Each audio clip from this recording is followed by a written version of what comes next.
we ready to go live? Eye in the sky? Go ahead. You are ready. You're alive. Awesome. All right. This is the meeting of the Planning Board, Tuesday, July 7th, 2026, at 7 p.m.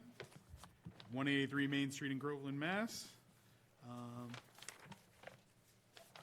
Your eyes do not deceive you.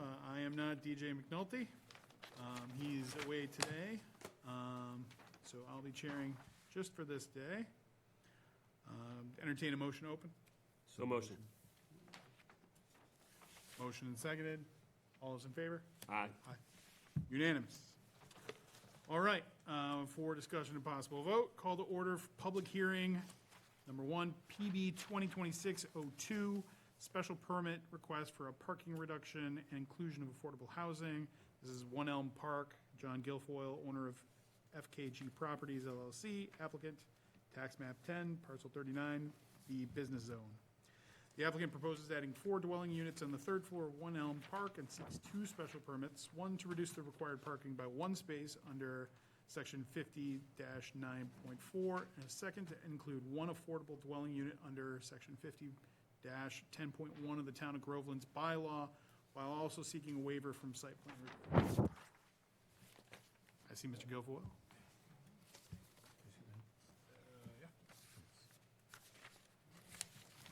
Good evening, John Guilfoyle, 5 Katy Lane. So nothing has changed at all from the May presentation that I gave that this board heard. We have lined up financing, and that is the one thing that they're waiting on is the permit from the Town of Groveland. As you likely know, the planner called me a couple weeks ago, let me know that there was a clerical error on my application. These things happen. I'm grateful that the town paid to re-advertise and remail it, because that is a cost to a person like me. But nothing has changed. It's the same project, the same plan, same proposal. What I am seeking from you tonight is to revote on that and to hopefully accept the draft decision that Planner Sullivan has crafted, which will essentially trigger the process for me so that I can go and get the permits needed to go and satisfy the bank, which is the last step in our financing. So thank you again for your consideration. Thank you for working with me and taking care of that. I understand that these things happen, but yeah, no changes to the original proposal. Thoughts from the town planner? I thought that maybe you guys could review the draft decision as a board and provide any insight, any changes, updates, what have you, and then you can sign it either tonight or tomorrow. And where is the draft decision? What changed on the draft? So originally that draft was prepared for June's planning board meeting, and I changed the dates and updated when the town clerk's stamp was provided. So. Okay. And the piece that we're looking for in the modification of the parking? Verbiage, page 5, 6, 9, 12. Oh, for approving the special permit of the parking. So I have it broken down. There's a chart. I don't recall what page number that is. Okay. But Chart, it's so broken down by motions. Yeah. Yeah, I'm with you that.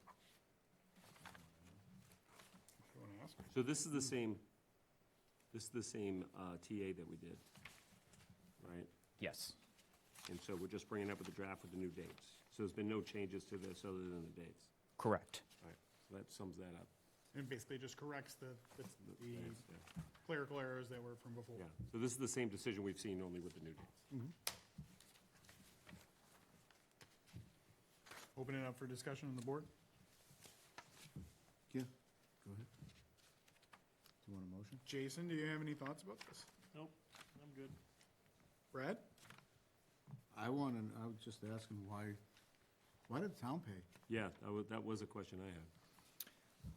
I took it upon myself to do that. So, yeah. If the application was wrong, wasn't it the applicant's? I thought we had left the last meeting where it was a shared responsibility on both the applicant and my side, so. How much was it? It was about 700. It's a lot.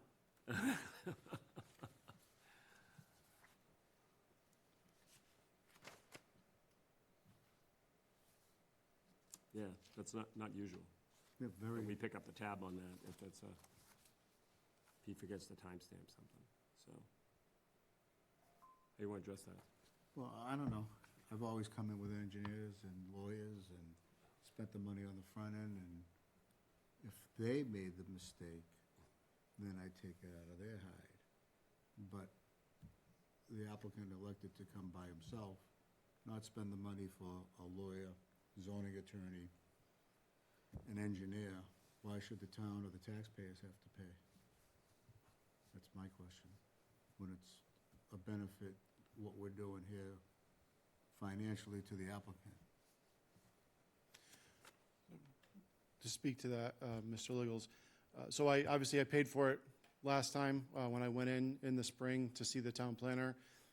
We had a lengthy email exchange back and forth that the planner and the town administrator were on, multiple in-person meetings, assembled the file, put it all together. I asked if it was complete. I was told it was complete. During the meeting we had in May, you asked if the application was complete. You were given the answer in the affirmative. So I'm acting as, again, the individual under the assumption that the application is complete. When I hand all those papers and those checks to the town and say, you know, here is my application, and I'm told in email and in verbal that it's complete, I don't have anything else to go on except that it's complete. The way that, The the clerk way- stamp was missed. the way it goes, it gets handed to the town clerk and stamped. That's Yeah. Oh, I number one on procedure. know that now, sir. I mean, that's, if you look at the bylaw, it's pretty well spelled out, isn't Yeah, it? You know, very, so that very would clear be- on that one. Again, had somebody, you come in like with engineers, that would have been one of the first tasks that they would have done.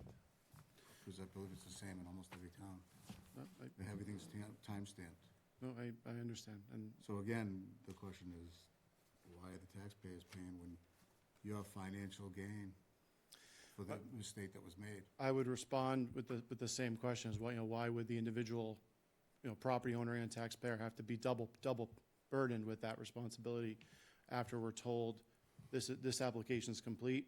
In the meeting of this body, you were told the application was complete, and that step was missed. I only met with the planner, and I thought we were all set with the application and the item. It was the same process I followed in the fall when I went before you for the previous permit. So I did things the same way and expected the same result.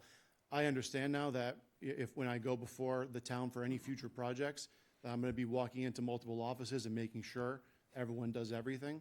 But again, as an individual, I was told you're all set, and that's what I assumed. And I paid the fee, I paid the advertisement, and I paid the postage the first time, being told you're all set, you've paid for it. Is it your position that you don't have any culpability in this? It's my position that I did not make the mistake because I walked in with an application. I paid for the application. I was told the application was complete, and that was reiterated at the meeting in May.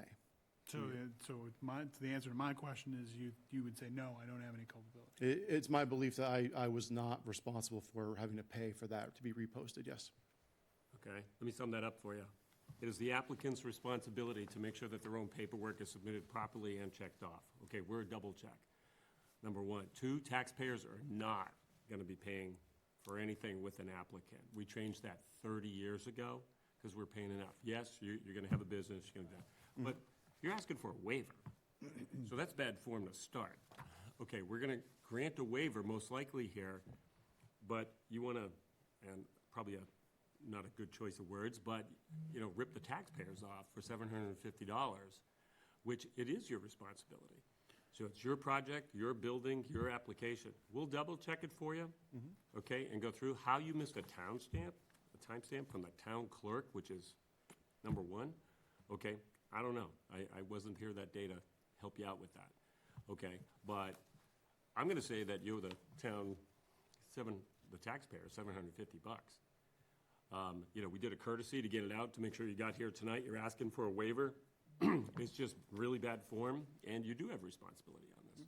And we've been working with you a lot, okay, to help things out. And I think you have a reasonable request, but to stick it to the taxpayers, not good. Well, that's certainly not my intention. Okay, so And, let's clear that up. well, but again, I would offer that I'm not attempting to, in your words, bill the taxpayers for it.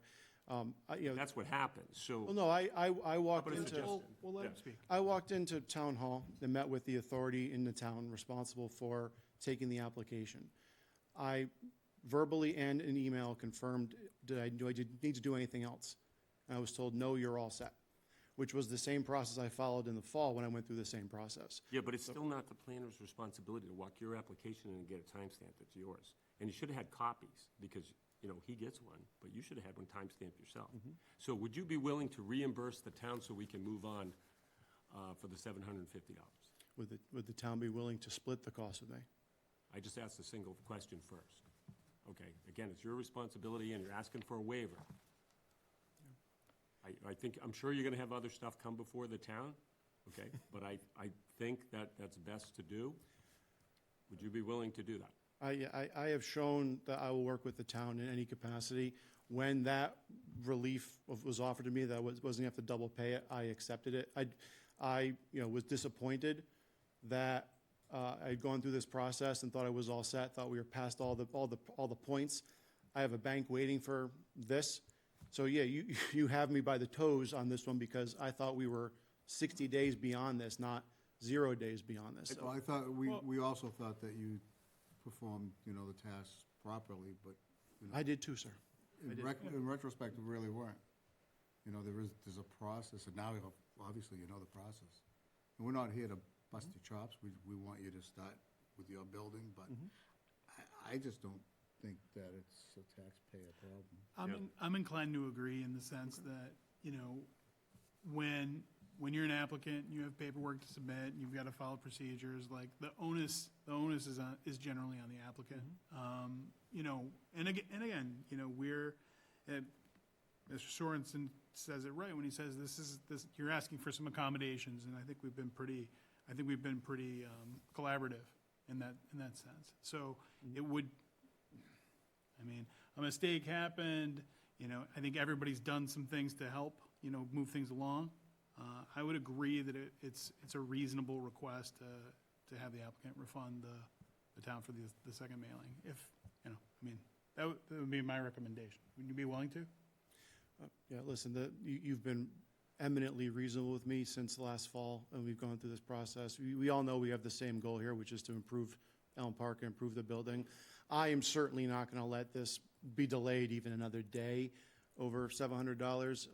I am certainly willing, if it's the town of Groveland's position, that I need to foot the bill, I need to pay the bill for this, and that's this body's position. I'm not gonna fight you today on that. I certainly think not. what the board is trying to say is that we're going to hold applicants to make sure that their papers are in order, and have the onus be on them for following it. Not just you, we're thinking about precedents here, and we think it's important to set good precedents. And when a mistake happens, whose responsibility is it? And so, I think this is an important, moment in that sense. So, if the applicant is on board with that, I would certainly I'm be fine supportive. with it, yeah. Yeah. So let's just say that the town helped you expedite it, and you will reimburse the town for the advertising. All right, that's heard. I'll stipulate to that, sir. Okay? So that's it. Then we can Jason, move on. you've been quiet. Do you have anything to say about any of this? No. Okay, That was pretty blunt. all right. So considering that part finished, Then I'll entertain a motion. okay, so motion that the applicant kindly reimburse the town for the town expediting the process. A second. Okay. All those in favor? Aye. All right, so with that stipulation, then the memorandum decision, we're voting on that and voting to ratify that? We're gonna have to make a motion, Motion to endorse the modification to the special permit, So this is- the waiver. Well, I'm looking at a memorandum decision, so it's motion, it would be Waiver motion request, second to, line, yeah. to approve the memorandum of decision with the waiver request from the site plan review and the special permit request for the parking reduction and the inclusion of affordable housing. So it's both. So motion, it's yeah. Both, and it's a special permit, it has to be unanimous. Well, actually, Correct. tonight it would be unanimous. Hmm. Yep. Because there was not a five-member board. There's a second special permit for the affordable housing too. In a second, in a separate document? Page 4.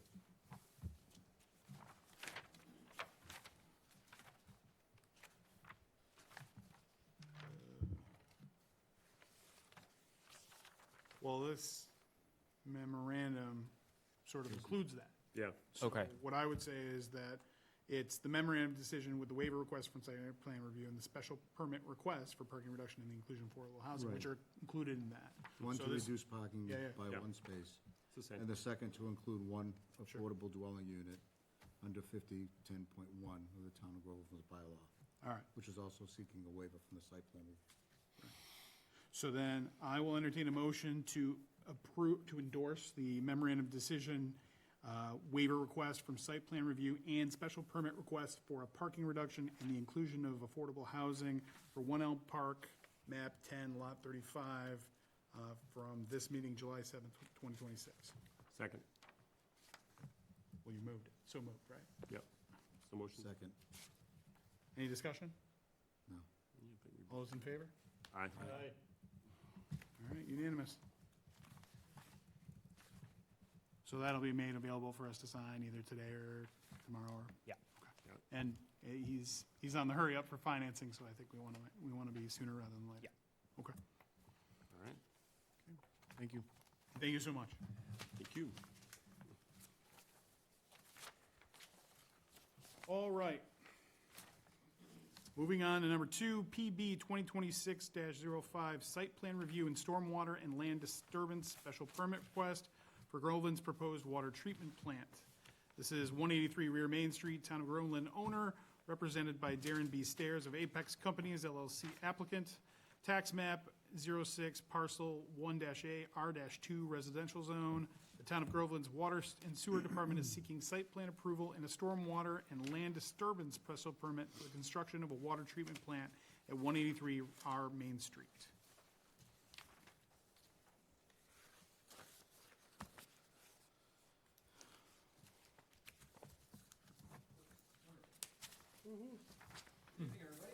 Good evening. Good, how you doing? You just want to introduce yourself and? Yes, absolutely. So, my name is Alston Potts. Try that again. My name is Alston Potts, Senior Project Manager with Apex Companies. We're the consultant for the town, assisting them with this project. So, we'll walk you through sort of a little bit of background.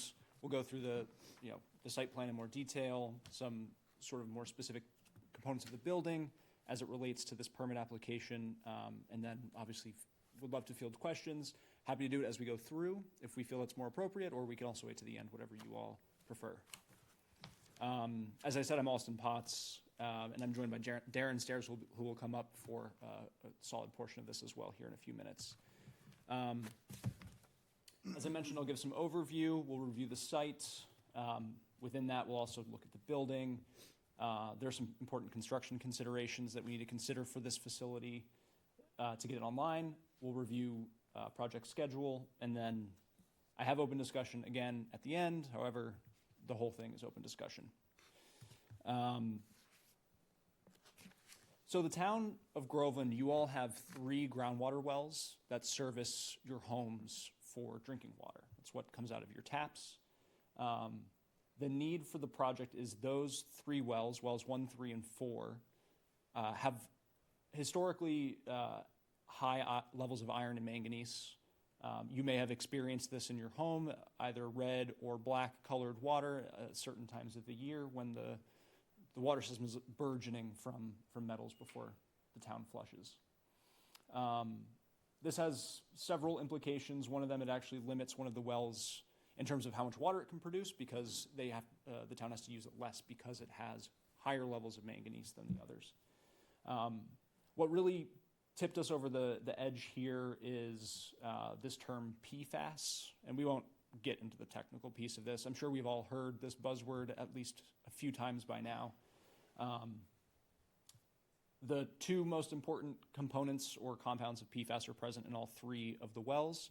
In accordance with the new federal regulations that came out in 2024, we'll be out of compliance when the compliance deadline starts in April 2029. So that's what we're racing toward right now. That's sort of the schedule we're trying to hit, is we want this thing online to make sure that you all are in compliance by that deadline.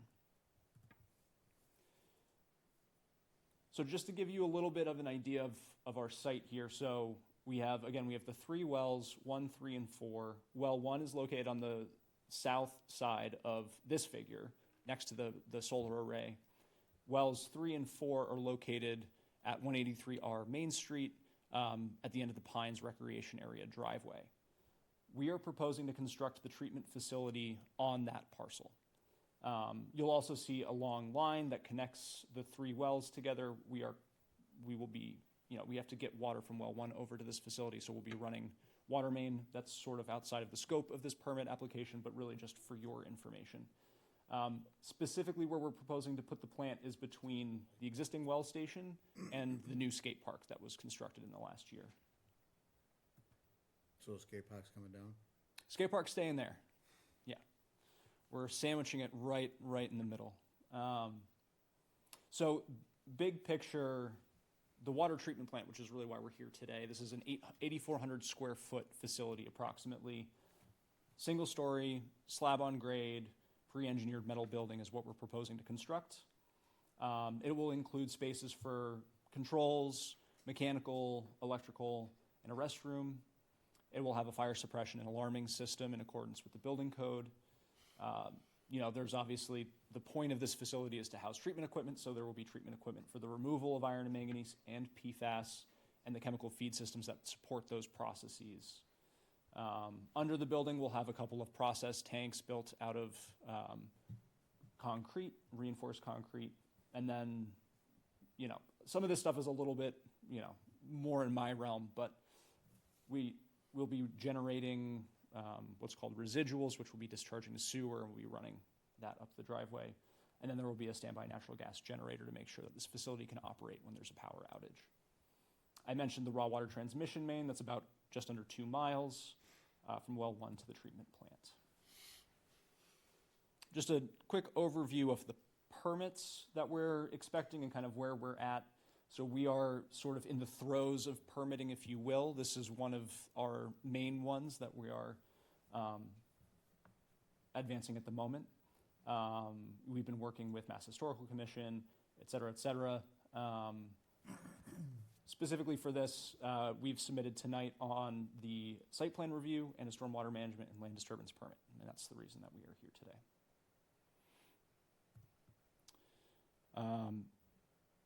Any questions on the background, the overview, before we turn and really dig into site plan specific items? Which well's the Superfund site? I believe that was well 1, correct? That's the GAC facility.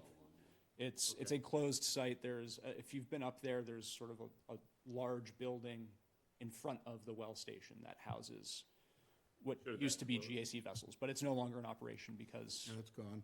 the TCEs are, it was TCEs. Right? So, silly question, but could that building not be reused? Not for this, certainly not. Yep. And it's not on Groveland land. It's private, right? Oh, it's still part of the church? Yeah, So what's gonna happen with that building? whatever the church decides. Is your equipment still in it? Got it. Really? That's, Okay. All right. I'm going to pass it off.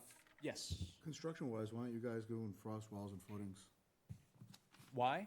The project's so big and it's water and, Well, because structurally,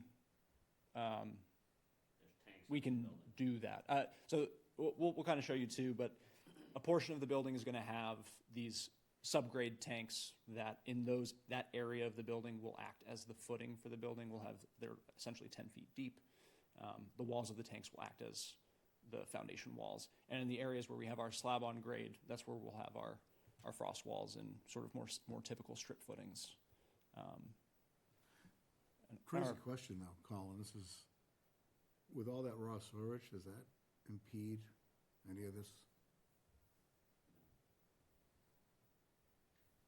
I mean, if you wanna get into the nitty-gritty of it, You know, there's a lot of people thinking it. yeah, so we've done what's called MPA testing, which basically tests our drinking water for, known substances that are in the river. And, everyone's required to do these tests, so we passed the test, which means we're not considered to be under the influence of surface water. So whatever's in the river is not getting into your drinking water. Okay. Yeah, generally the kind of the way that it works is groundwater feeds into open, Right. surface water bodies like the Merrimack River. So generally the Merrimack River is being fed by groundwater, except for when it rains and we have overland flow that causes it to rise in level. That's helpful. A lot of folks in town wouldn't know the distinction about that, and neither did I before 5 minutes ago. I like that. Well, yeah, Since it's so recent, people are like, yeah, no, what are we doing? Yeah. No, for Is sure. Is that fixed? as Okay. far as, as far as It's temporarily fixed. Okay. I've been waiting to reach out to them because I didn't want to. Who knows? if We have to there'll reach be out to them any- for this project specifically. but we digress. And we do digress. I'm going to pass it off to Darren. He's going to walk you through the site. I'll come back up. We'll talk about the building and some construction stuff. Thank you so much. Good evening, for the record, Darren Stairs with Apex Companies.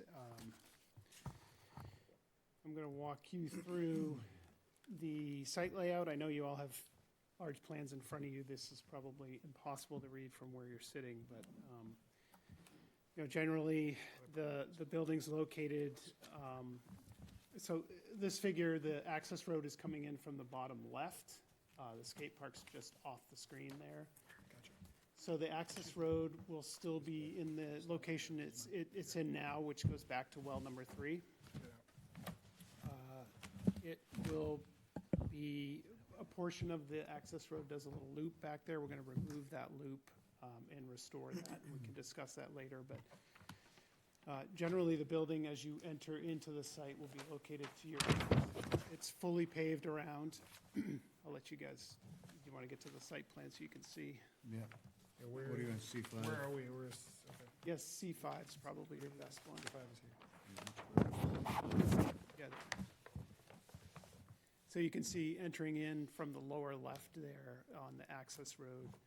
So generally, the road will stay in its current alignment. So as you come into the, if you've been up back there before now, the building will be located to your right as you're entering in there. It will be fully paved around for access for maintenance and deliveries and for fire trucks. To your right, as you come in, there'll be our stormwater facilities, which I'll describe more in a moment. And then, as I mentioned, as you get back towards well number 3, there's a little loop there now that we'll be removing. So there'll just be room for a little vehicle turnaround there. Pretty limited clearing on the site, as much as we've needed to locate the building and the pavement. I got about an acre and a half of clearing. Most of it's on the east, what I'll call the east side, which is where the building's located. Alston mentioned a lot of the particulars, 8,400 square foot building, it's paved around. We've provided parking spaces for employees, including one ADA accessible space.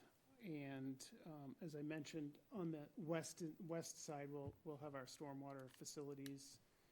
There's also a small, what I'll call a utility yard, just to the north of the stormwater basins that will house our transformer. We'll have a new power transformer, gas meter, and then, as Alston mentioned, we have a gas-powered standby generator that will be located in that little yard. That yard will be fenced. There's a number of resource areas. You can see them on this figure associated with the Merrimack River. Primarily, all of our work is located outside of them. We are before the Conservation Commission. I think, actually, we have our second meeting tomorrow night. How's that going? It's going well. Well, my question is, well, some of it's in the 200.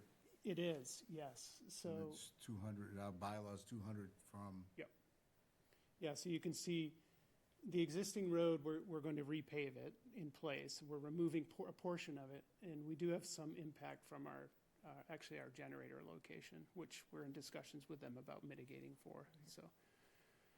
Yeah, kind of where he's pointing.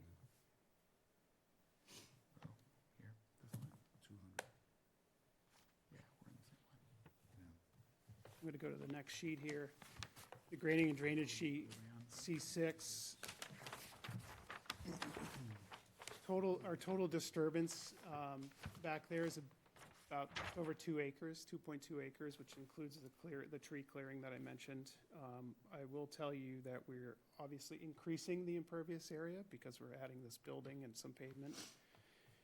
And just give you rough numbers, there's about 10,000 square feet of existing impervious, and we're going to be increasing it to 35,000. So it's about 1/6 of an acre of increase in impervious. The building, I'll talk a little bit about drainage quickly now. The building will be peaked roof, so it'll be shedding to the, let's call it west and east, guttered and downspouted to the ground, onto the pavement. And then we're collecting drainage on on the east side, we're collecting the drainage coming from off-site, because that's a pretty steep hill back there. Conveying that as well as our building and pavement drainage around. Can I point on this thing? Or is that too much? Yeah, they can't see So it. the roofs will be draining off the long sides of the The- building, The or the long short sides, They'll be correct. short, they'll Yep. be pitched towards the drainage. Pitched towards, Gotcha. yeah, it's peaked, so it'll be pitching both directions. And I think we have some architecturals that might show that a little better coming up. So your south-facing roof will be the melt point in the wintertime. If it's My south-facing roof will be the melt point, is it? Well, if it's south-facing for the winter, that's where it's gonna melt. Correct.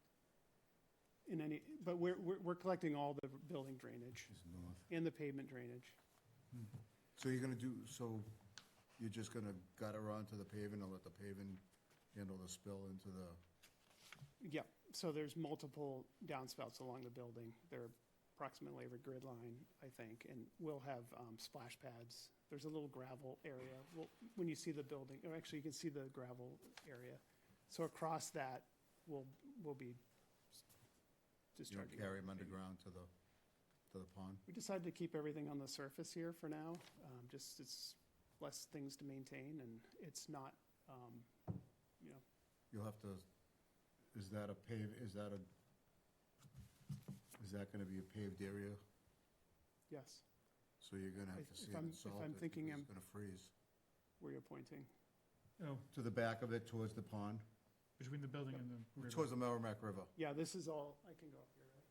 because you really can't see it up there. This is all pavement. So in the winter, when it freezes, you're gonna have to throw some, Yeah, you'll be treating the pavement just as you do in your other facilities. Sand, salt, plowing. I think what Brad's saying is that it's gonna be more than would normally, it'd be an unnatural amount, right? Because you're pitching. I've Because done you're it pitching both, the I've roof. done it both ways. Yeah, yeah, this is underground. traditionally how we do these plants, Okay, is surface, yeah. And, you know, just, it's a little bit more simpler to maintain, and it's less cost to put it underground in pipes, but. The stormwater facilities, really quickly, there's a forebay that will collect the first batch of water that goes in. That's where we want to settle out any sediments or sands that are on the pavement. So that will have to be maintained. And then it spills over into the main bioretention facility. It's 100% infiltrating. The soils are really good there, as you can imagine. They're very sandy.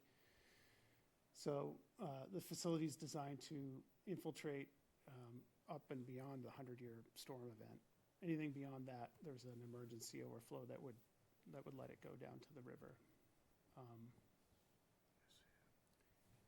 There's 2 pipes you can see coming out of the building into the stormwater facility. Those are overflow pipes from the process tanks. They're for emergency overflows.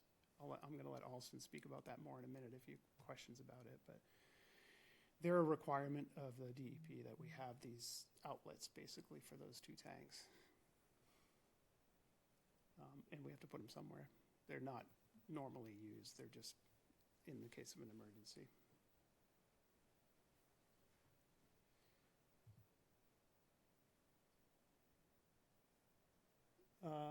this sheet takes us back down to Main Street, just talking about the utilities that are coming up from Main Street, which Alston already described. We're bringing raw water from well number 1 up the park driveway, and also bringing our sewer lines back down to Main Street. So we have a residual sanitary main and our sewer service from our restrooms that'll be going back down to Main Street.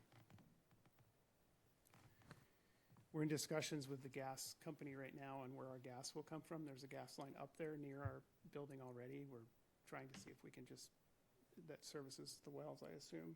We're just trying to see if we can tap off of that. If not, we'll have to go all the way to Main Street, so we're in discussions with them on that. In the end, we'll be repaving overlaying the drive when we're done, because we'll have a bunch of utility cuts through there. And I know most of it's fairly new, so we'll want to put it back the way it is. Coming up onto the site, you see the terminations for the utilities. We have a raw water main coming in to our treatment plant from well number 1, the raw water coming in from the other 2 wells being treated, and then we have our finished water looping around the building and exiting back out and then down into your system. Gas, electric. We mentioned the natural gas generator as well, standby generator. While I'm on utilities here, we do have some lighting on the site. It will all be building mounted for safety. It's shielded. We did request a waiver from doing a photometric plan, so that's one waiver that's the only waiver I think we've requested of you, is for doing a photometric plan. And Alston has a plan later on that will show you where those light locations are in the building. We do have a small grinder pump station for our 2 restrooms coming out of the building that will force main down to Main Street for our building sewer as well. I'm going to keep going and let you guys accumulate your questions here. Down at Main Street, and so the plant will require some deliveries of materials, and some of the materials will come on larger trucks.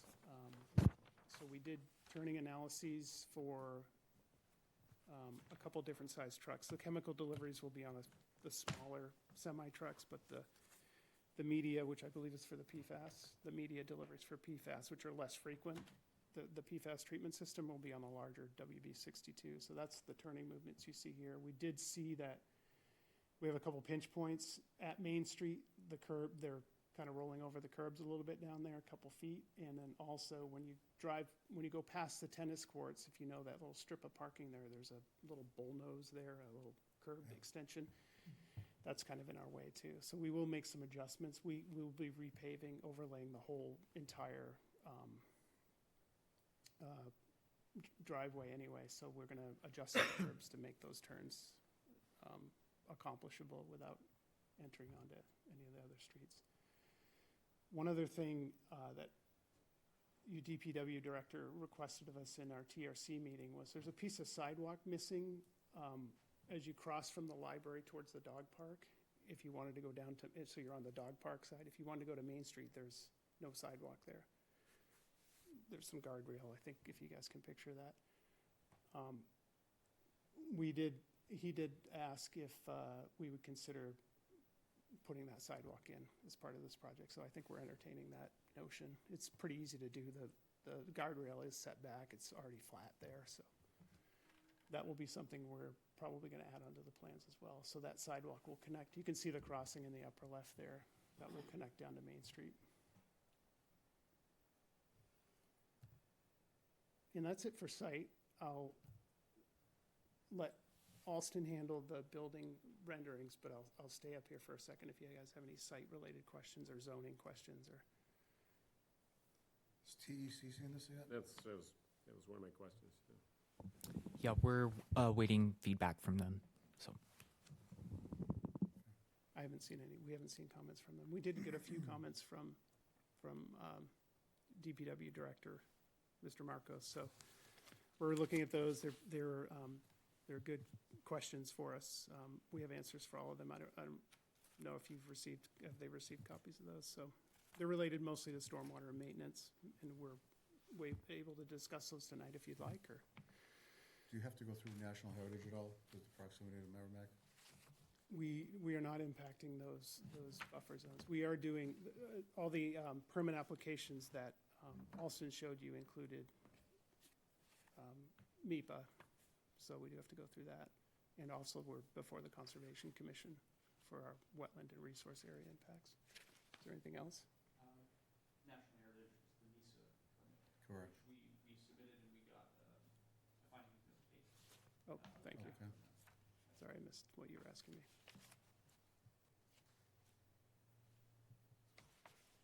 Okay. No, Wait. No, you said. All right, so these are some massing plans that our architect pulled together to just kind of give you a sense of what this building might look like in space. Shown on A22, I should have made it into this set. I got it. Okay. Um, See them better. So this is looking at sort of from the four corners of the building. We've applied a color to it based on feedback from the water department, some facilities that we've looked at together, and a color that they liked. It's, this is obviously not photorealistic, but gives a general sense for what this could look like. Major things to note on the building appearance itself. First thing I'm sure that pops out to you is that we have two roof lines. The reasoning for that is just that our treatment vessels are of different sizes, and the PFAS ones are particularly tall. It doesn't make sense from both a capital cost perspective and from sort of long-term O&M, when you think about like HVAC in particular, to build a much, the bigger roof line all the way across. So this you is something that we've done on several projects. And you wouldn't need to like alter the location of the tanks or things like that, or add additional PFAS tanks or things like that in the future? That's that not expected. Right. The tanks that we have are pretty well sized for, and we've done, peel back the curtain a little bit. We have to do pilot studies, small scale pilot studies to prove the treatment process. It performed really well, and I expect that based on those results that we should see that what we're providing is a little bit above and beyond what might be necessary. So I guess what I'm asking is if it needs to be scaled up, is there ability to do that, or is this design limited to this is it? this design is predominantly limited to the space that we have. Okay. Yeah. You want to overbuild it, just in case I see what you're saying. I'm just wondering. No, it's a good question. Some other things I'll note too, you'll see on 3 on the bottom left on here, I don't know if it's the same orientation on your end. We have a large overhead door on the side of the building. This is to help get, if we have to get a chemical tank in or out or other large equipment to assist with the operation and maintenance of the facility. A lot of sort of our philosophy here is we're just trying to give the town tools in their toolbox for various different potential circumstances. Along the top of the building, you'll see sort of long rectangular windows. These are, they're not fully opaque. You can't see through them, but they provide light to the building, and it sort of breaks up the full look of the tall green wall. Primary access is going to be from the riverside of the facility. So number 2 in the top right here, there's a double door shown in the middle of that. That's where our parking will be. So most access in and out will be sort of obscured from whatever else is happening at the Pines. And I think those are the notable items here. Peeling back the roof and looking inside a little bit. So what I've done here, this is the architectural layout sheet A1 that shows the main areas within the facility. Again, looking up here, looking bottom right, we've got a toilet room with a unisex toilet room with a shower. Top right is our electrical room, which is going to house our main electrical gear and the various equipment that power our pumps and other equipment. The mechanical room to the left of that is where our fire suppression piping will come in. where our cold water service for the plumbing service within the building will come in, as well as space for the operators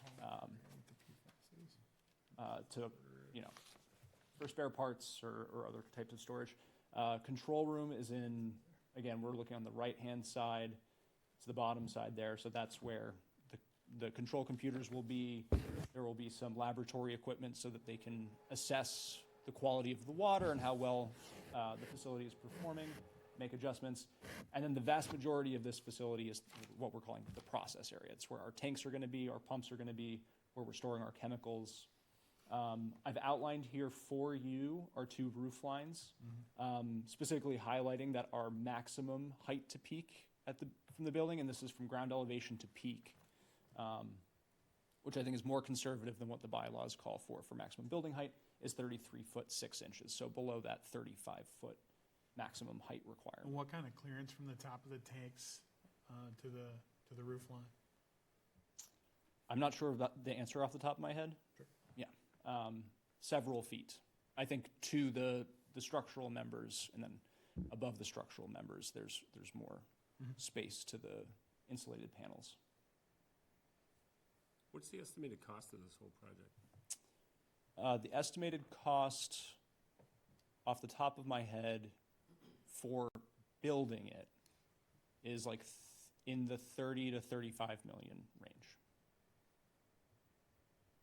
Do we have federal funding on this? We do, and that's a point I'll highlight later. We've received to date about $15 million in low interest loans through the state revolving fund, which is dispersed from the federal government through the state agencies. And we're seeking and we'll be submitting for an additional $15 million. There's a deadline that's coming up toward the end of this month. We've started to prepare that What's package. the bill to the taxpayer? 0. Good. Good So answer. this will be financed through the water department. The water department has, as part of this project, we completed a rate study to help assess how this gets paid for, and we've been working with them closely to make sure that all those ducks are in a row. Will the rates be going through the roof? Yeah, I mean, to answer Wally's question, you're not on water, so you don't have to pay for any of it. The rest of us who have town water, we have to pay for it. We did an extremely in-depth rate analysis. We basically spell out over the next 5 years, collecting money in the bank so that once our first loan payment hits, we'll have money in the bank to offset those payments, and then, 40, whatever the total cost of it, call it $45 million with all the pipe work in the plant. There's 2,000 of us in town that have to pay for that, so, it's unavoidable. We're being forced to build this by the federal government. Is the government gonna pitch in any money? Not low interest loans? That but- is what they're pitching in. The feds give it to each state, and the state gets to determine what program they use. Massachusetts uses the state revolving fund. Is there an opportunity for grants? I mean, we're looking for Yeah, any sure. and everything. Right. But, grants are usually very specific. They don't just have, here's some free money to do whatever you want with. I do believe Well, no, this is a various, I know they have, special lighting ones and special, this is a, save the townspeople from, help their health. It seems like the kind of thing for which there might be some money out there. Yeah, and right now, the biggest one is the state revolving fund. Mhm. We do have, we got roughly about $1 million from, through an earmark with Seth Moulton that we're putting towards some of the water main work that has to go towards this. Yeah. We have money from the class action lawsuit against all the chemical companies from PFAS. Mhm. And, yeah, so we're looking at everything, I but bet. unfortunately, there's no magic button that's gonna make it $0. Understood. One down, 44 to go. Yeah. It's better than 0, so. Hey, no, listen, No, that's good. So where did the Sure, PFAS in come time, from? Some other federal stuff There's will come. chemical spills in town and There's, other than, mills really, really long time ago, nothing's ever been in Groveland, so. But we are on the river where forever stuff has just been dumped in the river, so. We haven't been able to pinpoint exactly where it's coming from, but, it's it's hard a to problem prove, across the country. yeah. PFAS is fairly ubiquitous at this point, and the levels that we have here don't indicate that there's like an acute spill of some kind. For example, rainwater comes out at like 4.5 parts per trillion for PFOA, which is about what we have here coming out of the ground, which trips the new federal limits. It's in everything, everything. Yeah, it's in, It's Yeah. more, I would say that, you know, it's more predominantly in almost everything else we touch than it is in our drinking water. 2% of the PFAS that goes in your body comes from your drinking water. Yeah. There's 98% comes from everything else that you come in contact with. no, I know. So one of the ancillary benefits of this project is it should clear up the manganese and iron? Yes, Yeah, so, please. you know, we can't, it's not gonna be a light switch. You know, Right. there's 100 years worth of iron and manganese that are out in some of these pipes right now. So, right now, as it is, every time that well turns on, there's more iron and manganese going out into town. As soon as this plant goes online, there will be no additional iron and manganese going out into town. So over time. Much lower it should- levels. So over Won't be time, zero. it should, It won't be zero, but it'll be So- much lower levels. Having said that, each time we flush hydrants, it will improve. Yep. Concurrently with this project, we have water main capital improvement projects that are happening in town that are also reflected on your water bill with the capital improvement fee. So, I mean, this is a huge undertaking, but once Sure. this is online, we're gonna ramp up replacing water mains all over the place, so some of the oldest pipes in town will come out of the ground first, and then there'll be, as time goes on, there'll be less and less iron and manganese in the system. so in 2030, when you won't be hearing the same sort of complaints that you hear these days. Yeah. Well, you might, but, At least know. not nearly as often. exactly so. And You So look not to at the same degree. all the Facebooks, they all have it. Yeah. They all have treatment plants. Yeah. They all have the same complaints, it's just not nearly as frequent. Yeah, I mean, Sure. our iron and manganese levels here have been the same since 1975. So it's 50 years worth of people complaining and not wanting to fix anything. Now we have to fix it. So at least gonna that complain fix about is going to make a tangible benefit, additional to, the A more PFAS. visible benefit than Yeah. the PFAS, for sure. So you're gonna do main lines right into the house, into the meter? When you start So replacing? each project is different, but we own to the shut off in the yard. So typically when we do a water main project, we replace to at least that. You know, if we find a steel service or something, we'll typically just replace it as we're going. But anything that's copper just stays, we're not gonna replace copper with copper. Right, if that right. makes sense. Is there any way to get a closed-loop flush system that goes through this plant besides, I mean, everything that's in the ground, instead of flushing a hydrant, can you loop the system through it as well? So it takes some of it out on a 24/7 basis? I think it would be cost prohibitive. Little sections, It'd be anything? cheaper for everybody in Groveland just to put their own system in? Unfortunately, that wouldn't, give us compliance with the state, so Yeah. that's not even an option. The home systems don't correct for the PFAS? They can, but that doesn't, whatever you have in your Right, house. right, It doesn't right. do anything for the Unders- federal No, government? understood. Just to get Back back to to you. this, yeah, any, I guess, questions, comments on? The ar- building and architecture? right. Forgive us for our tangents, but. No, Thanks, this is, We appreciate you bringing. that's the fun stuff for me, so, this is fun. This is the reason we're here. This is just line work that shows our various treatment vessels. I won't go into excruciating detail, but this is how we're using up the space, What's the lifespan vast space of inside. these vessels? The lifespan of the vessels, a lot of these things depend highly on maintenance, right? So, we generally say a building like this, 30 years is usually a minimum of what you would expect. If it's maintained well, it certainly can be much longer than that. How much maintenance, how many more people do we have to put on?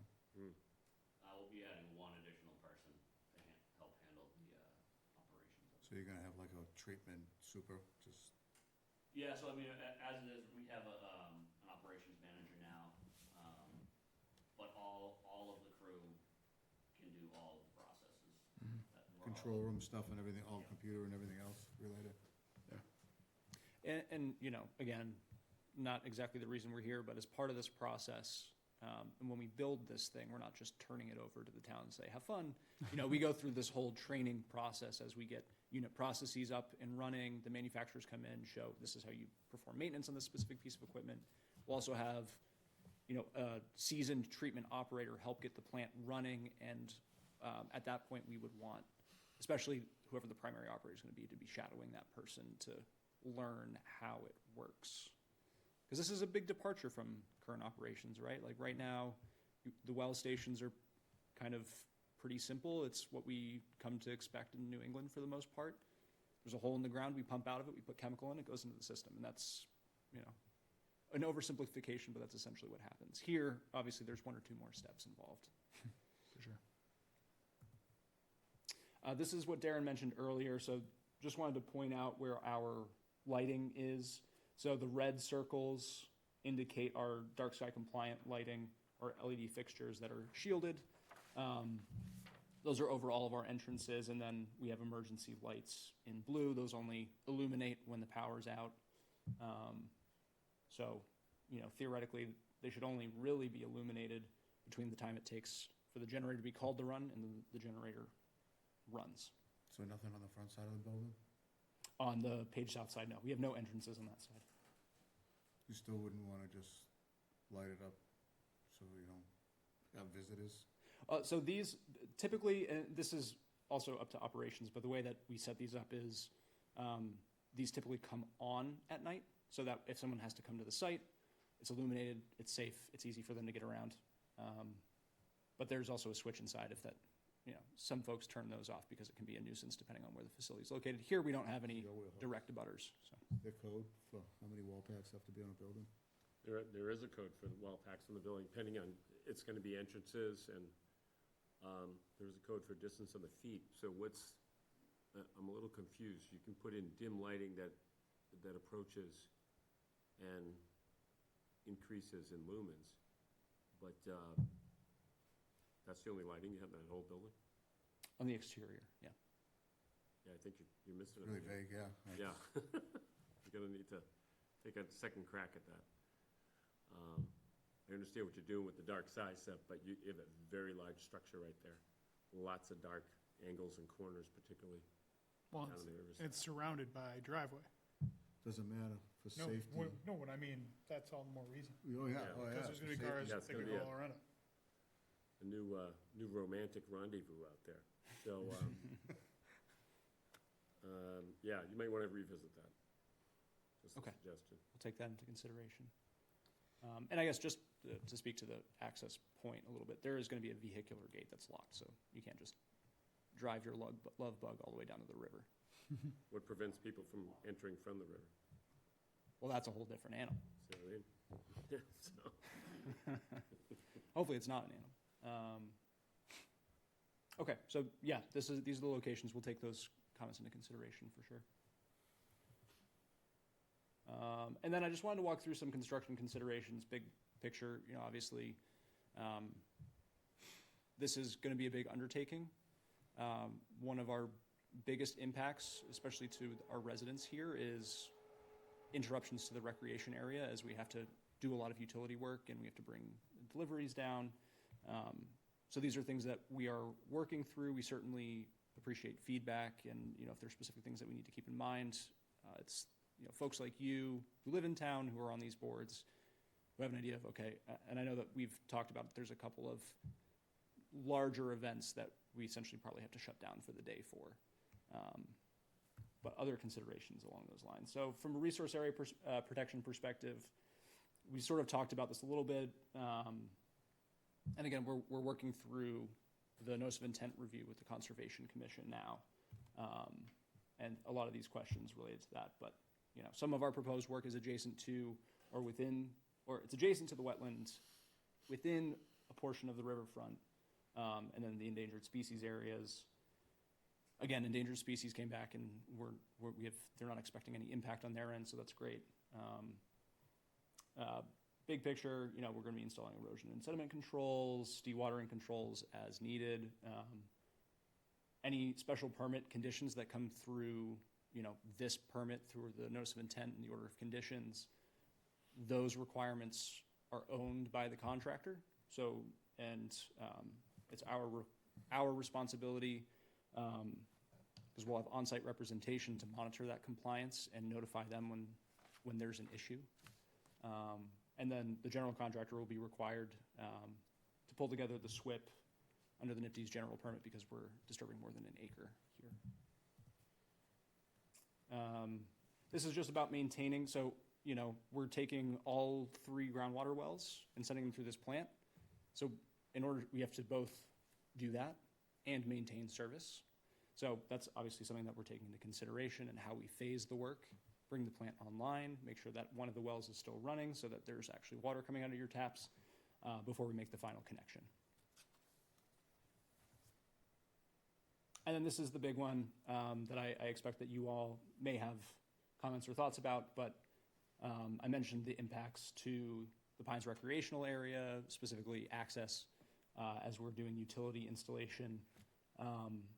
So, you know, we had some discussion during the technical review conference about what we could do here, whether it's night work or limiting, you know, utility work from 9 to 2. Because you do have 2 active baseball fields during baseball season. Yep. Softball and JV field. Yep. And Well, and you're coming all the way from Main Street we're anyway. coming all the way from Main So Street. anybody who's doing anything, at some point, is gonna be affected. Correct. So, Is there a way maybe to, like, be super sensitive to that first piece? Because once the driveway goes past, that area is not really used all that much. Correct. right, You know, so like. The that vast piece, majority of our you have work all- You know, is right, the impact area. right. So aside, well, From a utility so- perspective. So once the utilities and whatnot is in, Mm-hmm. then you should be pretty green light to do pretty much what you want to do, notwithstanding what's going on, say, at the skate park. Right, Still right. a big project. You know. No, 100%. It is, and we'll have large deliveries, and you know, the contractor will be required, if it is appropriate and makes sense, to have police details to help assist with getting materials on or off site. The utility work down the driveway is going to be the most disruptive portion. I agree, and that's really what I'm focusing on here in this consideration. Right, is like What kind of time frame would it be to do the work that's necessary to the part that is so critical to the Pines? 8 months. You think? it's so. Just I mean, for that part of the. I don't. 8 months is probably a little high. You've got all those. If you had a gun to my head right now, I'd say 6, just to be No. conservative. We do have Weather and a stuff. lot of utilities that we have to run. We'll manage it like a street utility. Yes. I mean, Yeah. we'll try to minimize to one single lane closure, Oh, sure. so people can still get in and out. Close it up at the end of every day. Yep. Yep. And are you guys pretty closed up for like when it's winter generally? In the road, but there will be work happening down at the site. Uh-huh. Yeah, Depends what kind of And the winter. contractor will all be staged up on the site. correct. Yeah. Correct. Got a lot of pipes coming in. Yes. A lot of work. Yeah, you got rain, you got weather. Yep. Delays. The hours we can throw in the special permit, we just gotta figure out schedules and stuff like that. Yeah, Pretty let's, normal. you can put our heads together and figure out Yeah. something. We'll figure out some restriction times, stuff like that. I also still think you should look at the gutter underground. I just think it's gonna be a skate park in the wintertime. I've done buildings like that, and I've done it both ways. And I'll tell you what, it's a world of difference, and it's not much maintenance at all. A Yeah, gutter- we can take that into consideration. Again, you know, Approximate to the river, every single time, it melts every night. You're gonna have to be putting salt and sand on there, it's just, Well, never mind what it does to the road over time. yeah, the impact is so Short. less. It's a point. It's an easy fix. Yeah. Just Yeah. put it in the permit. So, yeah, we can definitely take that into consideration. Sure. Like Darren said, you know, this is sort of the way that we've done this historically for these types of facilities. Haven't heard much in terms of issues. I do like to keep in touch because I want to know how things are going, because if something's not going well, I want to fix it later for someone else. For sure, So, for sure. But I hear what you're saying. And you're gonna be in contact with TEC, going back and forth about specifics anyway. Yeah, so, you know, obviously, we haven't received their comments yet. Sure. Eager to get those, Yeah. so we can provide responses. Mhm.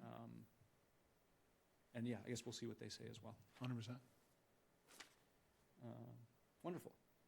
Anything else on this before I move on? I don't think there's much more here. The other thing here, and this is a big one, we're not gonna pretend to read this whole thing right now. This is our permitting schedule. I think the most critical thing that I just want to highlight is we have a very hard deadline to maintain that funding that we've talked about of October 2nd. So What right now we are on a crash course to get the design complete, shovel-ready, permitted for that date, because that is when we owe that submission to the Mass DEP, who administers the State Revolving Fund grant. How close are you to getting out of the NOI? Depending on how tomorrow goes, I'm hoping we close it tomorrow. You- I don't know if John has a crystal ball that he can share with us, but that's our hope. And we've shared sort of this similar sentiment with them before, and they were very nice, and they asked, if we continue, is that a problem for your schedule? Yeah. So they've taken that into consideration. What was that date? October what? 2nd, I believe, off the top of my head, What year? of this year. This year. Yes, yes. It's, one of the green stars, I guess. It's the middle one on the bottom. Yeah. This is a crash course here too then. This is gonna be, I mean, you're looking at, 135 days on a special permit, you've gotta have corrections made, stuff like that. You push that one a little bit close. I understand. Historically, Mass DEP has been a little more flexible on what we submit. They are not anymore. I think they're getting audited by the EPA, so that has forced us to accelerate beyond what we were planning to How originally. many engineers you got working with TEC on this? So far, I only know that there have been 2 assigned Two signed? for review. And what's the fee that's being paid for this, or is this a by review? Let me pull up the fee. I don't know it off the top of my head. Trying to figure out how to accelerate this for you? Sure. Who's the engineer? Is it Pete? Peter. So he's going on the municipal side of this one? Hmm. And so, do we have an idea of when TEC might have responses back? Because that is certainly going to affect the timetable. Yeah, You get at the end of this 90 week. days. When if we get, Just about. tell you what, John, when you get the response, will you just blast an email to us? Yep. Yeah. Thanks. 'Cause we got- this is July, so we got, August, September. Yeah, you got 90 days. We sure do. MISA was what, a conditional no-take? One more time? MISA, conditional no-take? Correct. What's the actual thing that you have to submit? I mean, a full-blown approval? It's a construction stage loan application. It's essentially this huge document that includes our whole design, Get that? summary of all of our permits and decisions, costs, things of that nature. Okay, so what do you need on the special permit? You need, Full-blown yeah, special permit? yeah. And the Guys, decision, work. which is gonna take a little bit. That's gonna take a lot. Yeah. You got work to Right. do. Suggestion. Yes. You gotta get, the best way that this works is, and you might already be doing it, is that get your group working with TEC, going back and forth, and we get, like Brad just said, get us updates before meetings, Yeah. because that's gonna speed this up. It's nice to get the full purview, but you're not gonna have time. You're gonna run out, and then we have to issue a decision, and hopefully you can get any corrections done quickly. That decision's gonna be, Huge. yeah. Yep. Yeah, this is a full-blown special permit. You already got 2 or 3 things you're gonna tweak that we Yep. know of. We haven't even got anything from TEC. And then when you submit to DEP, how long is their process? Well, it's rules for me, but not rules for thee, but not for me with that. Correct. Yeah, Right? yeah. So, A year? no, we're talking more on the order of a couple of months. When did you guys start this? July of last year. And you waited 12 months to see us? We had a lot of field investigation to do. Yeah, they had National Heritage who Yeah, drafted I get all on that, everything, but- and Some stuff. conservation and everything else. We wanted to get through 50% design Okay, to present this to you. it's your option. on that. We'll do the best we Okay. can. No, I 100%. appreciate you guys, and I know it's a big ask, so. In the, I'm just thinking of the timeline and the midst of this project, and Thinking we're gonna, vacations and everything else that people Yes. take. just gonna hit it, is, if the town of Groveland requested or needed more time, would that help your application at any point, if the town produced something? on I'm that? sure I would hope there's some flexibility there.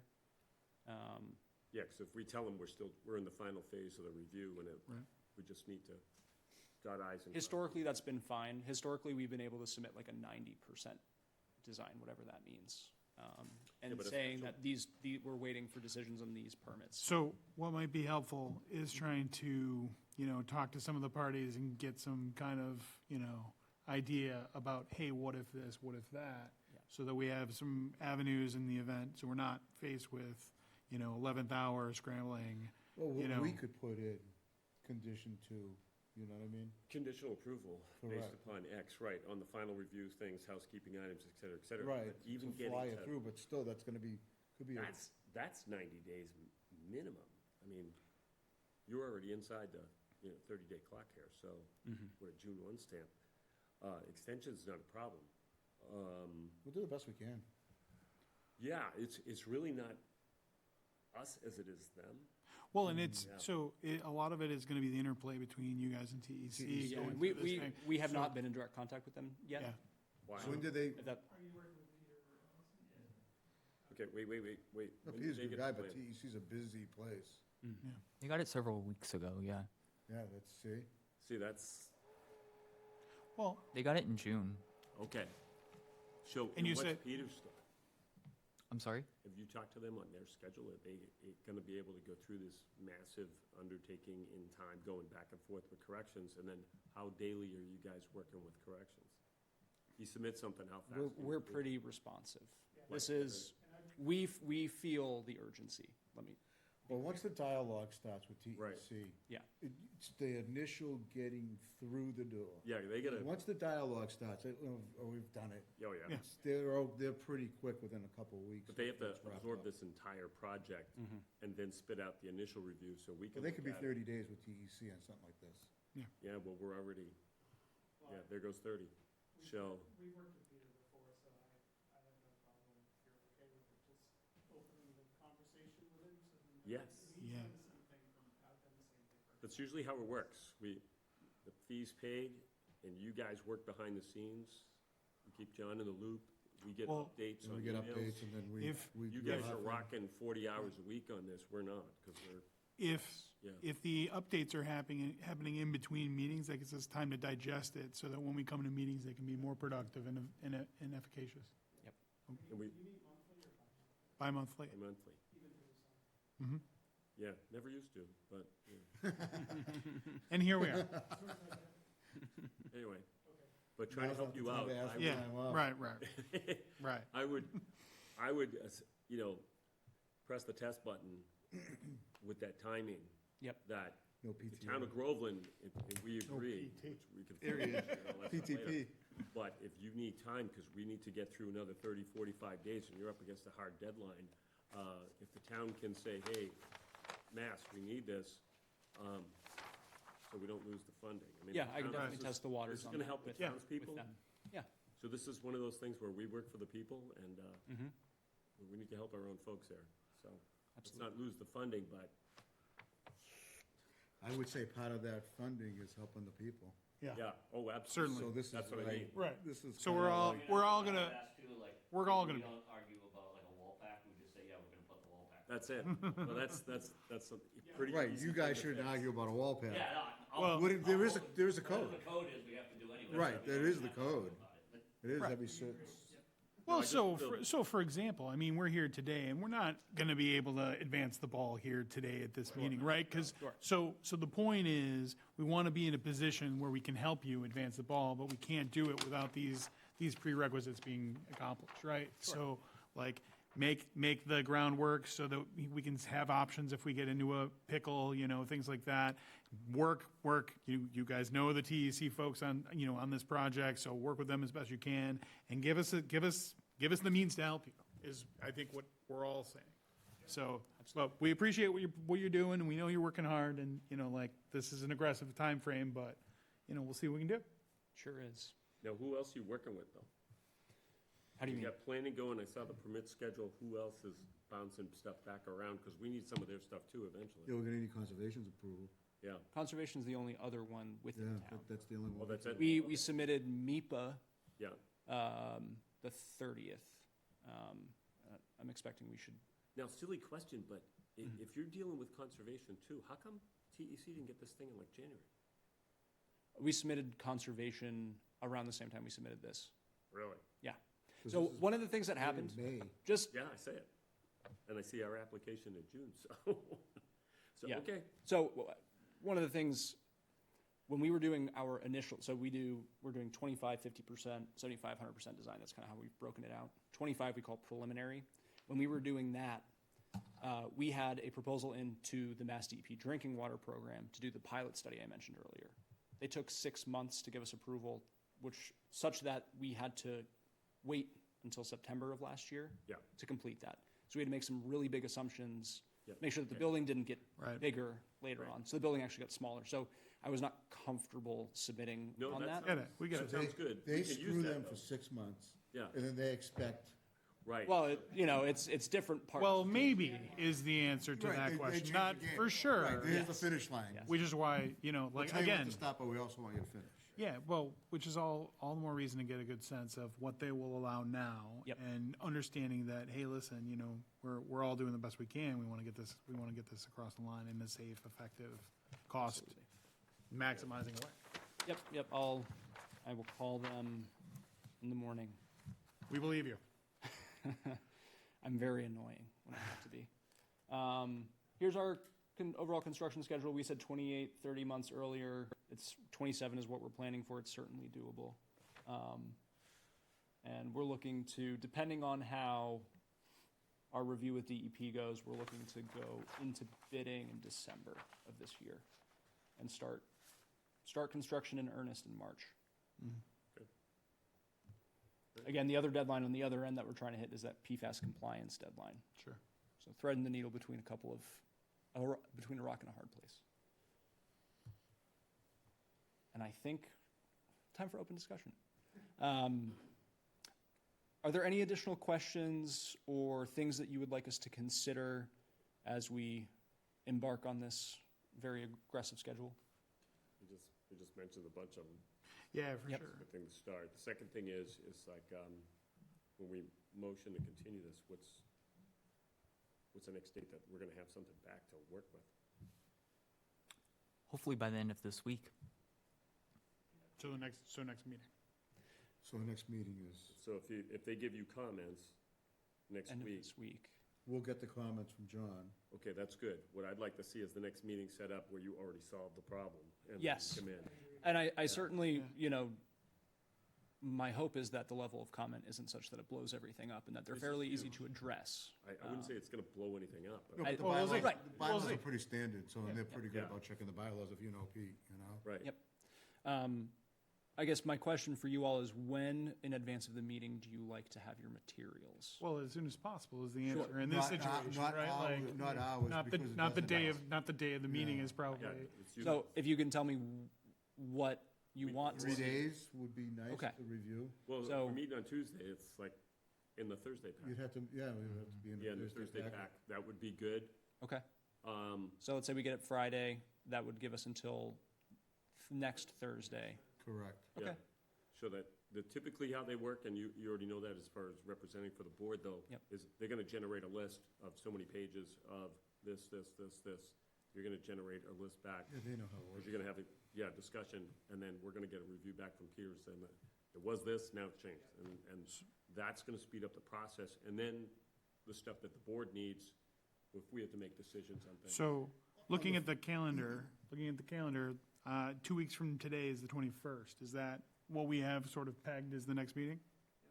And if So, we- and if don't we get- have the 21st, do we think we have something substantive from you guys after having consulted with TEC where we've made some ground? Provided we have their comments. Yeah, sure. Yeah, if we get, Well, they're not the only ones you're reviewing. Wally. probably, yeah. if it gets that close, we can bring Pete into the meeting to get his, That's fine with me.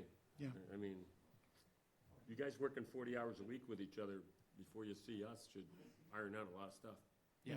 40 hours, yeah, at least. so, let's talk about the treated, water wet well that you were Sure. talking about in the beginning. You said it was acting as Frostwell's foundation. Oh, yeah, so the walls of the I have it on A6. tanks, I don't know, I don't think I have, I guess I don't have them up here. Do I have a set? So the walls of the tanks on the, we're gonna use page directions. So page south, page west, the page southwest corner, as well as all the way on the west side of the building, along the north portion, there's a backwash tank. So where the edge of our building lines up with our tank walls, those tank walls are designed to act as the foundation for the building in those locations. So our structural engineer has designed them to transfer the loads of the building, as well as the slabs and any other sort of equipment and transient loads above. So TEC will have to witness that as well, when it's poured, structural engineering? I'm not, you mean during construction? So the way that we typically do this during construction is, I don't know that the site plan reviewer is typically involved, at least not in my experience, but we have a third-party inspector come out, look at the rebar. They'll also pull columns for testing columns Like you for the concrete for every certain volume that's poured, confirm compressive strength. I have had an issue on a project that's active right now and hopefully closing out this year, where we had a big void in one of our piers, and we made them strip all the concrete back and re-pour it. So we, belts, suspenders, staples, make sure that this thing And then we isn't have a coming down. EC rep out there too, Well, we have had, yeah, supposedly TEC was supposed to go out for the gas station. correct. Oh, good. No, No. for Yeah, pour. so I mean, we have a plethora of engineers that we're already paying to monitor all that stuff. There's an owner's project manager on the Yeah, we have project, Weston and Sampson. Our owner's project manager. Yep. So we have, other than Apex, we have a whole other Yep. engineering team that's reviewing what's being designed and built. Will they be coming? So they should be looped in Yeah, with the design. TEC review, I'll be working together. so that when we're getting updates, it's not, well, we're waiting for them and them and them, like. get So together. will we see anything from Weston and Sampson? I mean, I don't know if you guys necessarily will. Mhm. They talk to that Apex will talk to you. See, from what we do is, on the engineering side, when we get, we're gonna be doing a, coordination in accordance with the special permit, whatever it is, and whatever's being done, the task on hand has to be inspected. So if we've got joint inspectors all watching the same thing, It We're would gonna be have in a union meeting where everybody's out there watching cement dry, but if you guys are doing the reports that we need, there's no reason why we can't get those over to TEC and get those moving once construction starts. But we have had some hiccups in the past where the 10-day notification did not happen, and so, which is required, 10 days notification prior to any of the major milestones. And we found out after. And so they had to go back and do them again or do something else. core samples. Yeah, core samples, that was one of the things that we did, which kind of messed things up. So that will be in the special permit lingo Okay. verbiage for site inspections, 10 days, Okay. all of them. And sometimes if they're shorter, you can do that, but somebody's got to make a phone call to get somebody coordinated. Otherwise, you're going to be paying a lot more money for engineers to go back and look at it again. Sure. It's just so much A easier. lot of this stuff is gonna be in Sam's preview as well. Yeah. Well, I'm looking at an email from him right now, asking that the proposed structure be listed as a critical facility. Mhm. Yeah, this is related to just dotting i's and crossing t's on the Yeah. floodplain specifically. For sure. So, yeah, the critical facility has certain implications for federal environmental, or the emergency management agencies' So when it flood requirements. It's Weston and Sampson and all the rest. Yeah, I mean, for me, I know we do a lot of, work in town, and when builders are building, we're hearing about stormwater management, and when I hear there's a massive impervious area, my ears perk up and think, well, we have to figure something out about that, don't we? But, Absolutely. I mean, we'll leave it to the engineers, of course, but, that's gonna be a super important facet of what's going on, Absolutely. Yep. Is there any, especially with the river right there. is there any porous pavement? One more time? Is there any porous pavement? We're not proposing porous pavement on the project. Mostly for O&M Question. purposes. One more, I mean, that's it. I mean, we're gonna, Yeah, I mean, Jason? I had a question about the backwash residuals. What happens when the pump fails? there are 2 pumps. There's, that are fully So redundant. it's Yep. There are hatches redundant. near access doors. If we had to bring in a vac truck and drop a hose down and suck it out, we could do that. So, could 2 pumps, again, tools in the tool belt is kind of our philosophy. could they both fail? Same time, probably not. Who the hell knows? But then Highly unlikely. Yeah. Certainly nothing's impossible, but Tell that to Haverhill. we're not putting in any 42-inch mains, single mains as part of this. So, Fair. Well, thanks for presenting. That's. of course. This is a lot, there's a lot of new information, so we appreciate you guys coming, helping out, appreciate it. Colin, of course. This is the fun What stuff. was the next date you said? This is actually the fun stuff. Yeah. Okay. All right. Motion to continue to the, So motion? Second. Any discussion? All those in favor? Aye. see you then. All right, Thank you all. Appreciate it. appreciate you. Get to work. Thank you. You don't have to tell me twice. No, understood. We've probably told you like 6 times. Thanks for your patience on that. No problem at all. All right. so- All right, so the next item on the agenda. Do you have it, Andy? There's Do I more? have it? Move. Did I see, yeah, so the next one, it looks like we have modification to an approved site plan, 912 Salem Street, 912 Groveland LLC owner, represented by Steve Glowacki of RJOC and Associates, Inc., applicant, tax map 41, parcel 95, industrial zone. Applicant seeks to amend a site plan originally approved on January 9th, 2024, to modify the proposed driveway alignment to address concerns related to an existing utility pole and adjacent grading. John, you have something on this? Yeah, so in your packet, I included the most recent email from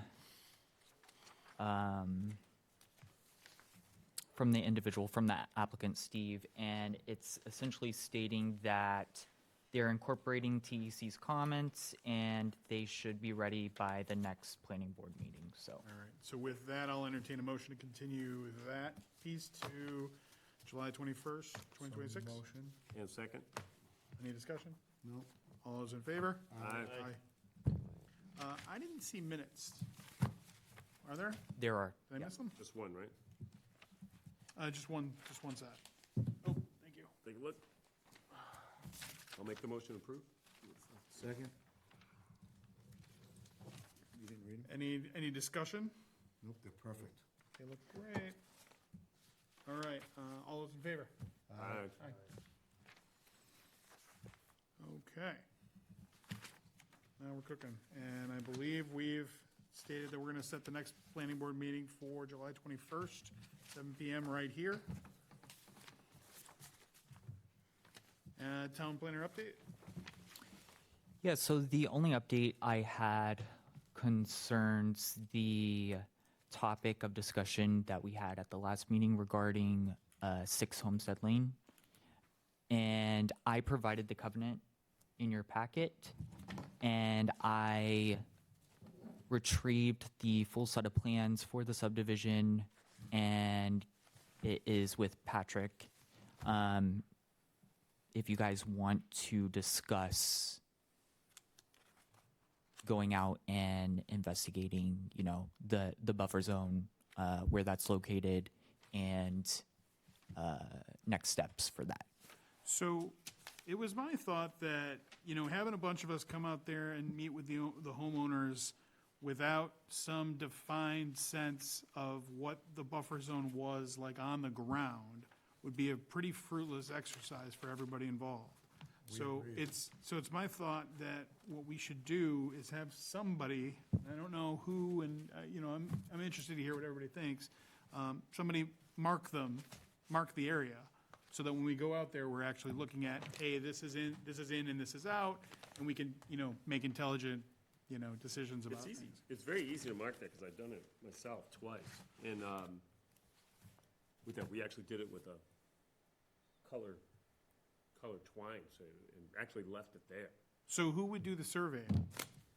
Well, you're not gonna get anybody to get out there and pay for a survey to do the buffer zone, because no one's gonna work the time up on that. But it's the buffer zone itself is based on the bounds that are in.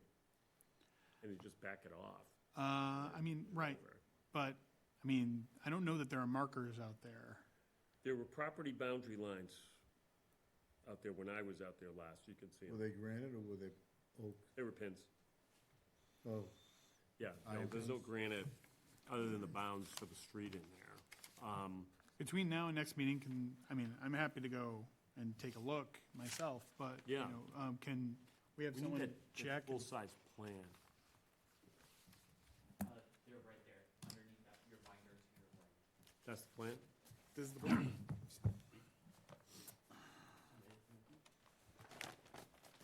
you remember that plan, Wally? This is the longest plan subdivision in the town's history that almost expired by one day. That's how, 7 years. Or was it a constructive approval? So, no, it dropped dead. But it had, this was I think at the time, the Costigas review engineering, because they kept changing the plan. And they kept having to go out again for review. Couldn't decide on duplexes and some other things on some of the lots. No. How much would a survey cost? It's not how much it was gonna cost, try to find a surveyor. Well, Yeah. At this, right now in July, Yeah. I don't know, probably $3,000. Yeah, so it's easy with these two lots that are out here. These numbers are different, but on the lot lines. But you can, these pins are in here, and then just, I strung it with the string up and just went straight across, because this is the area where they're having the issues on. I just don't want to waste our time. We all go out there and say, somebody says, this is in the cut zone, and somebody says it's not. And then how are we to decide whether yes, or thumbs up or thumbs down? That would be on them, not us. Yeah, Well- beyond them Well, to so locate the that bounds. actually, that begs the question, right? This is a homeowner dispute, right? Should the homeowners should it be incumbent on the homeowners to say, okay, this is where the bounds are, and your stuff is in it, or it is not, or it can be cut, or it can't. And Civil dispute. well, so my question is, if they want us to resolve it, should we say you have to have it marked? You have to have it marked by a professional so that we can make that decision? Or is it incumbent on the town to be able to say, It's the. Well, we're not surveyors, we're not engineers. not gonna go out. so we really can't Understood. say, Even if you think it's easy, or say, here it's clearly marked. Jason was about to weigh in. You were about to weigh in, I I know, thought. he was gonna, You were just about to say something. Just muttering to myself, this is, It's a 30-foot, right? ultimately, it is a civil situation, but there's no reason why we can't try to stop it ahead of time.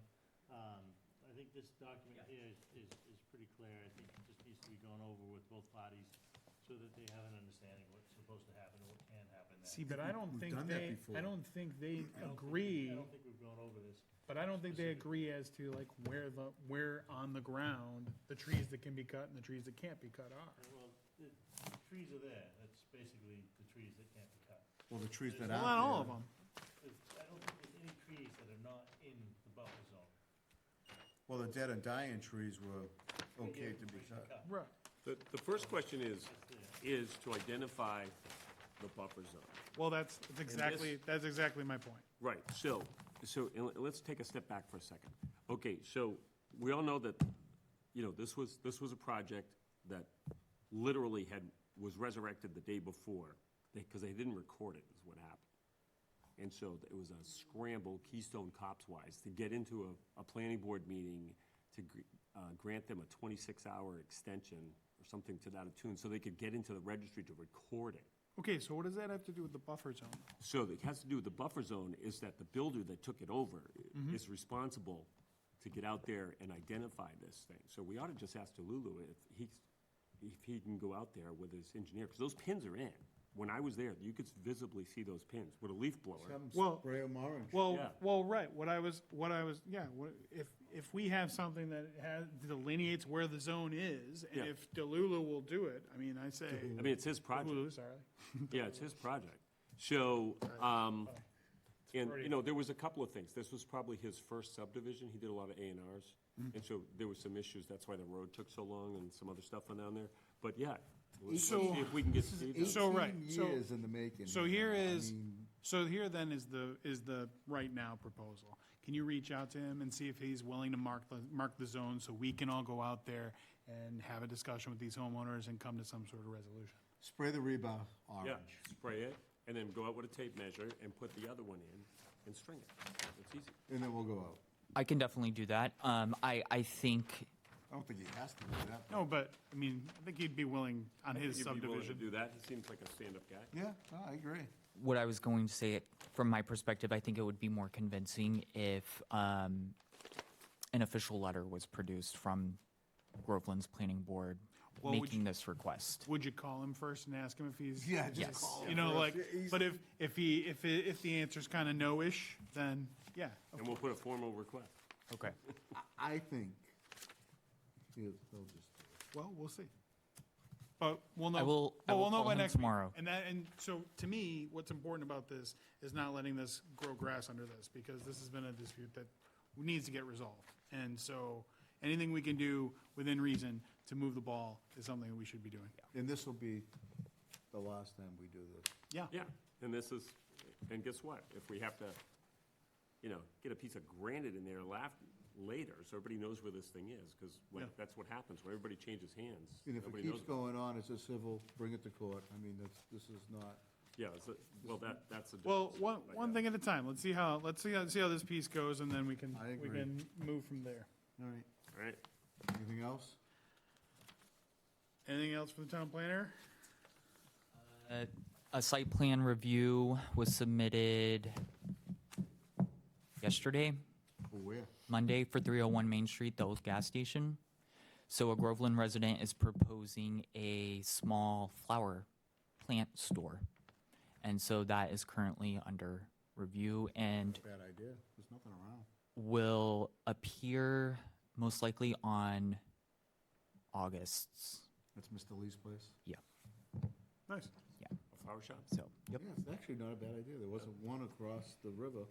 usually not a lot of traffic. We're working out I mean, parking. one of the things we talk about is They're gonna need having parking. space utilized, and we just talked to Mr. Guilfoyle about his space, and now, you know, the place right over next to it. You know that, looking back at that project, from this whole mess that goes through, one of the best solutions, because he owns the post office too, Yeah. is to put a second floor in that post office and then make that the business or It's whatever not he's gonna gonna do. I Make know it he's a not gonna mixed do use. it, but that was the solution, and then get rid of the other building, and that takes care of the parking. That and takes care of access. the parking, but that would be, right, that's, Yeah, he's not gonna do it, but that was one of the solutions to that a long time ago.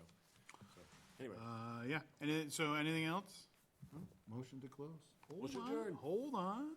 Other items not reasonably anticipated by posting. Wally? nope. I have none. Brad? Definitely not. Jason? Oh. All right, next meeting is set for Tuesday, July 21st, 2026. I have a motion to close at 8:39 PM. So motion. Second? Second, I throw the motion. All those in favor? All right. Aye. All right, thank you, people of Groveland. Thanks for putting up with me pinch hitting, and I'm sure DJ will be back to do a much better job next time. Thanks, guys. Good night, thanks for watching.